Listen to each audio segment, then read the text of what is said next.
चीजें तो अब छुपी हुई नहीं रही। जो हुकूमती इत्तेहाद है उसकी तो ये कोशिश है या उनकी कोई मजबूरी है कि हमें अलग से आईनी अदालतें जो है इस सुप्रीम कोर्ट से हटके बनानी है।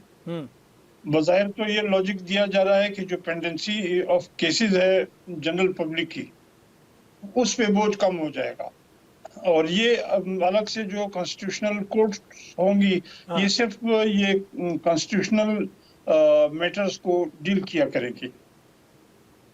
तो इसमें इन्होंने मुख्तलिफ तरीके जो है वो मैं आजमाने की बात तो नहीं करूँगा, मुख्तलिफ तरीकों से मुख्तलिफ एंगल से इन्होंने इसको देखा परखा, लेकिन इनसे बात नहीं बन रही है। अच्छा, नहीं बन रही, इनसे बात आज शाम तक तो नहीं बन रही है। ओके।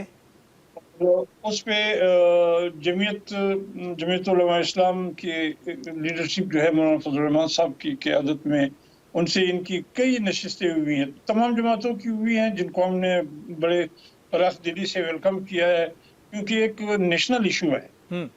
लेकिन इसके पीछे जो एक तूफान नजर आ रहा है और जिस से फिर शायद ये हमारी कौम जो है वो उनका जान छुड़ाना मुश्किल हो जाएगा और फिर उस लीगल कवर को फिर कौन आएगा, कब हटाएगा, कैसे हटाएगा, हटा भी सकेगा, नहीं हटा भी सकेगा, ये चीजें हैं। क्योंकि हमारा माजी तो बड़ा तल्ख है। कुछ ऐसे मेहरबान इस मुल्क में रहे पब्लिक सर्वेंट होते हुए, जब हमारे कॉन्स्टिट्यूशन का वो मजाक उड़ा करते थे तो फरमाते थे, अब उस दुनिया में नहीं रहे, मैं नाम नहीं लूंगा, कि कॉन्स्टिट्यूशन तो कागज का एक टुकड़ा है, ये तो मेरे जूते की नोक पे रहता है।